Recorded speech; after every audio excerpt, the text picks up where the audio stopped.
All right, so 1-4 was all about angles, right? So one of the first things we learned how to do is classify an angle. If an angle has a measure of 90 degrees, what kind of angle is it? Right. It's a right angle.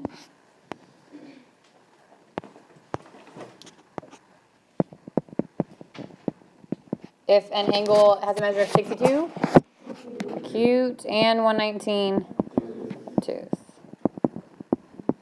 Okay, number 4 says, if the measure of angle DEG is 84, find the measure of FEG. So you're using the diagram this time. So if this whole thing is 84 degrees, okay, this is that angle addition postulate. How would I figure it out? I got to figure out x's first, right? How do I figure out x? 3x plus 10 plus 7 minus 6 is 84. Good. I have to add those two smaller parts together and set it equal to the 84, which is the total that those two should add up to.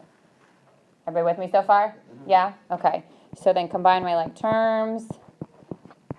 84, subtract the 4. 4x would equal 80. Divide by 4. And x is 20. Okay, and then like Matt mentioned, you have to actually take that x and plug it back in. So we're not asking for x here, we're asking for FEG. So FEG is the smaller of the two angles, which is the x minus 6. So I would take the 20 and plug it in, and 20 minus 6 is 14. And we're talking about an angle measure, so it gets the degree symbol, okay? If I was just answering what x is, then it would be 20. But because I'm without the degrees, but because I'm talking about the measure of an angle, you want to make sure that you include that degree symbol. Questions on that one? Okay, then one of the other things we talked about yesterday was the bisecting of an angle, which means what? What's it mean if it's bisected? It's cut into two congruent parts. So if xy, I'm sorry, this should be ray. If ray xy bisects angle ZXW, so I've got angle ZXW, and ray XY bisects it, it would look something like this, cuts it into two congruent parts, so this would match this. And then it says ZYX is 36. It wants you to find ZXW. So what's one way I could do it? 36 plus 36. If it's bisected, then these two would each be 36. 36 plus 36 is 72 degrees, okay? Or I could have multiplied 36 times 2, right? So the takeaways from this section are classifying your angles, okay, using the angle addition postulate, and bisecting an angle. What happens when you bisect an angle, okay? You cut it into two congruent parts. Questions on any of that stuff? And then we talked about naming an angle, right? Like, could we name the angle at the bottom, could we name this angle x? Yes. No. No, right? It's shared by more than one, okay? Could I call this angle x? Yes, it's only one, okay? All right, let's flip to the home. Okay, so 1-5 is describe angle pair relationships. We're going to learn some more vocab in this section. You're going to learn a couple of really important relationships of angles that you will literally carry through for months. Okay, this stuff it's not like it's going to go and then quickly be pushed aside. You're going to use this stuff for a lot of stuff. This is also stuff I guarantee you would see on a standardized test. Okay, SAT and ACT assumes you know all the stuff that we're about to cover. Okay, and it will use it. So angle relationships, these are the first three vocab terms: complementary, supplementary, and adjacent. Two angles are complementary if their measures sum to 90 degrees.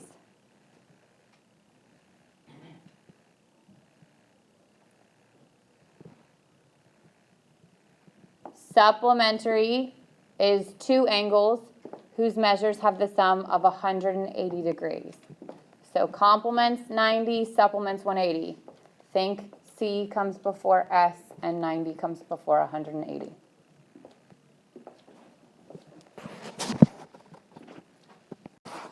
Okay, and then you've got adjacent.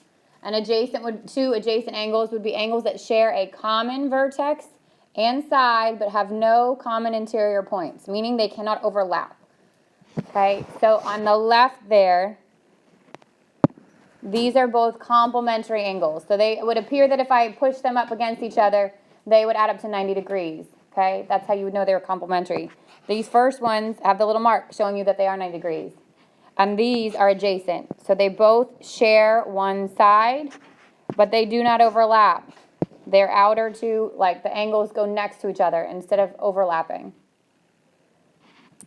These, so if it said angle 3 plus angle 4 equals 90 degrees, then these are also complementary, but they're not adjacent. They don't touch, okay? They don't share a side, and they don't share a vertex. And then these are supplementary. So one way we would know two angles are supplementary is if they form a line, right? Because we know that the straight angle would be 180 degrees. Those are supplementary and they share the same vertex. All right, so using the figure, what are two complementary angles? Leah.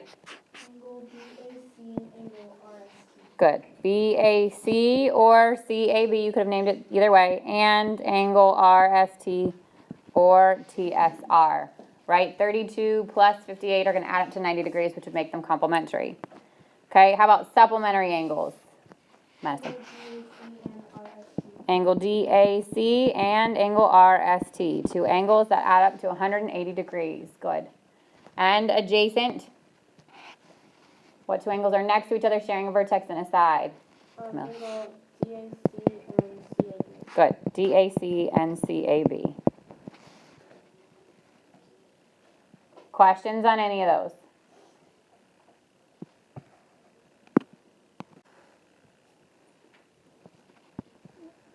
So these two add up to 180 degrees.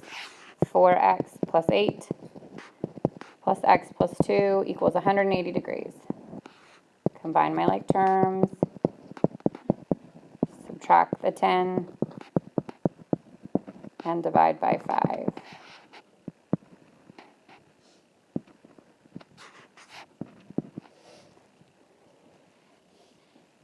So that's just x, right? What's it asking for? Is it asking for x? No. What do I need to do with that? Plug it back in. So if I want this first one, which is angle ECD, the one on the right, I would do 34 plus 2, which is 36. And then if I want angle BCE, there's two ways to do it, right? What's one?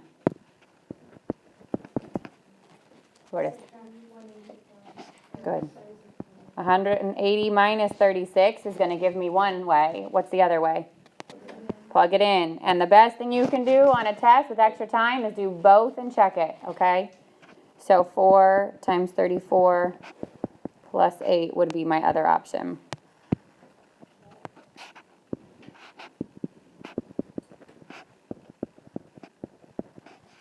So either way, I would have gotten the same answer.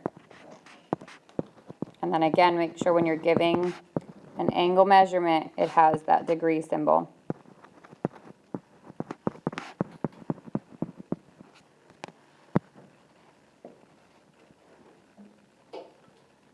Questions on that one? Okay, the next two terms we're going to learn about angles are linear pair and vertical angles. And these are the ones, like, if you combine these with supplementary and complementary, I guarantee a question on a standardized test on one of these, okay? And these are things that you are going to continue to use as we move forward in geometry, long past this chapter. A linear pair are two adjacent angles whose non-common sides, which means the ones they don't share, are opposite rays.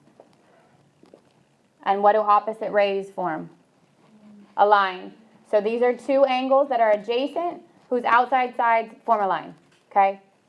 And if you put that together with what we just talked about, we know a line's 180 degrees. So linear pairs always sum to 180 degrees, or linear pairs are always supplementary, okay? We kind of just talked about it, but now you have a name for them. So angles 1 and 2 are a linear pair.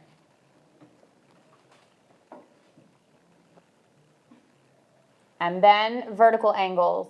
Vertical angles are two angles whose sides form two pairs of opposite rays. So if I look at this diagram, if I were to look at angle 6 and angle 3, okay? If I extend the sides of angle 3, they form angle 6. Do you see that? Those are considered to be vertical angles, okay? If you turn that shape, it's almost like 1V and 1A, okay? If I look at it that way for vertical angles, okay? They're always going to make some sort of an X, whether it be a super flat X or a big fat one, some sort of an X, okay? But they are going to be straight lines.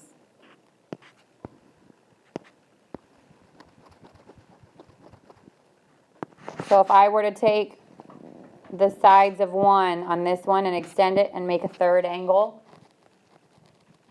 where are my vertical angles? 1 and 3. Everybody sees that? Yes. And then if I were to put another number in here, 2 and 4 vertical angles. Okay? Good so far? Yeah? So this says 2 angles form a linear pair. The measure of one angle is 5 times the measure of the other. Find the measure of each angle.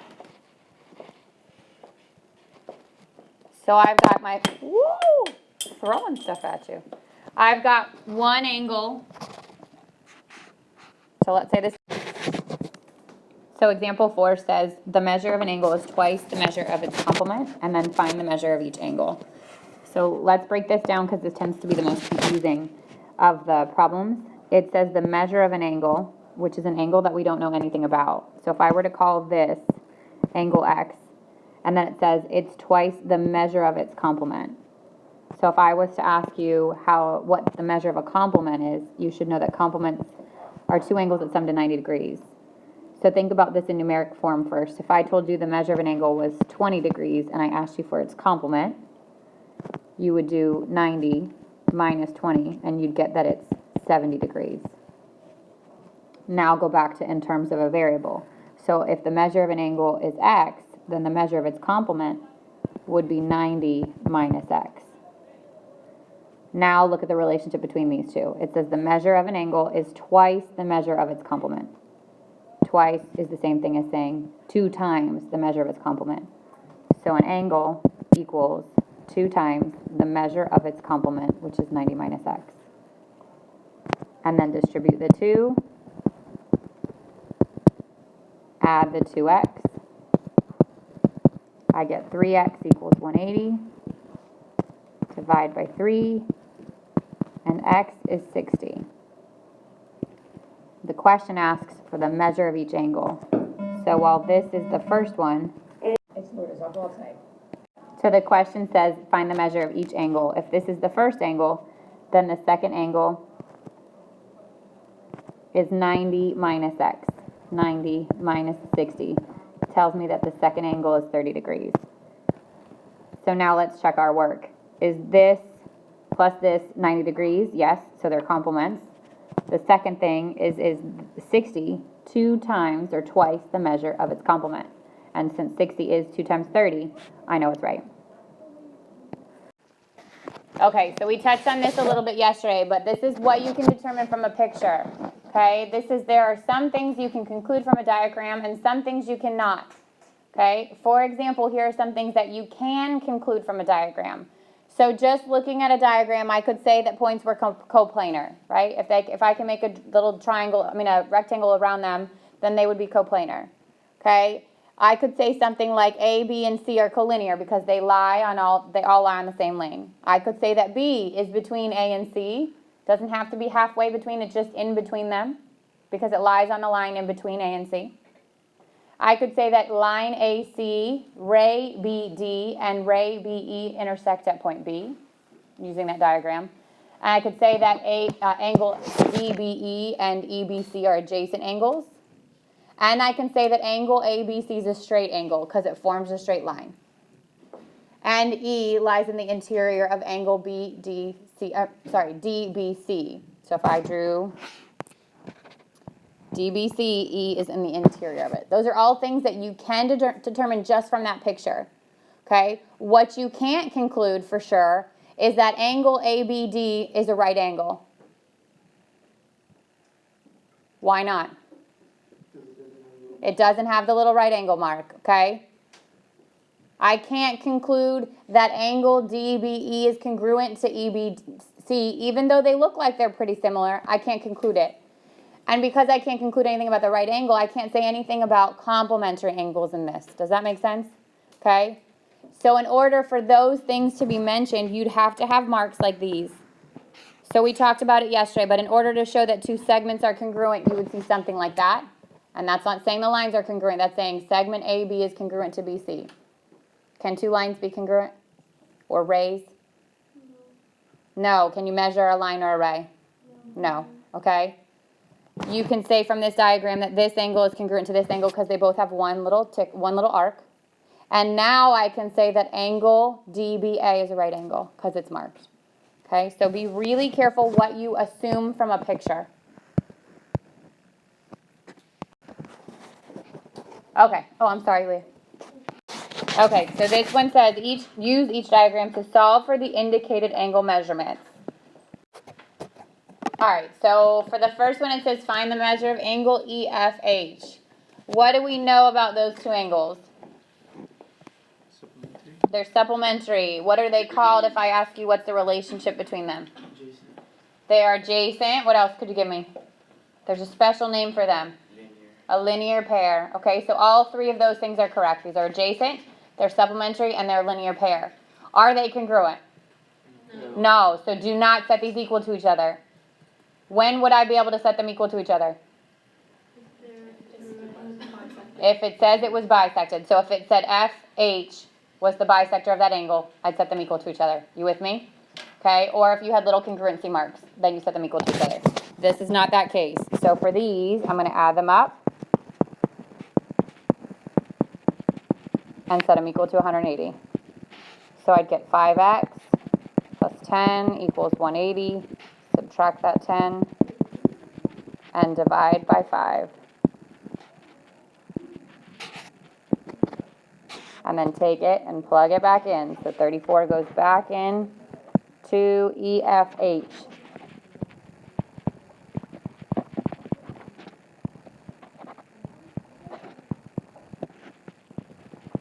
And I get 96 degrees. Okay, so now we look at B, and what do we know about these two angles? All right, so what do we know about them? Leah. It's a right angle, which means they'd add up to 90 degrees. What else could we call them now that we know that they add up to 90 degrees? Complementary. Good. Okay, so x plus 9 plus 2x equals 90. 3x plus 9 equals 90. Subtract the 9. 3x would equal 81. And x would equal 27. And again, it's not asking for x, so we've got to go one more step. It wants a, b, c, which is the x plus 9.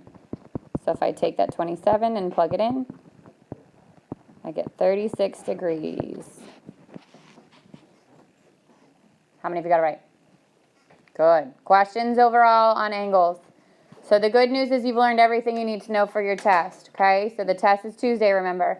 We're done with the material that's on the test. So tomorrow we'll go over the warm-up. We'll spend some time reviewing. Whatever review material like we don't get to, I'll do a video for over the weekend, and then you'll have your chapter review assignment for you to do over the weekend. I'll post the answers ahead of time so that you can kind of check as you go, okay? But we're done with new material. So I'll add on to the Quizlet that was already there for 1 to 3. I'll add sections 4 and 5 if you're a Quizlet person, because we've just added some more vocab.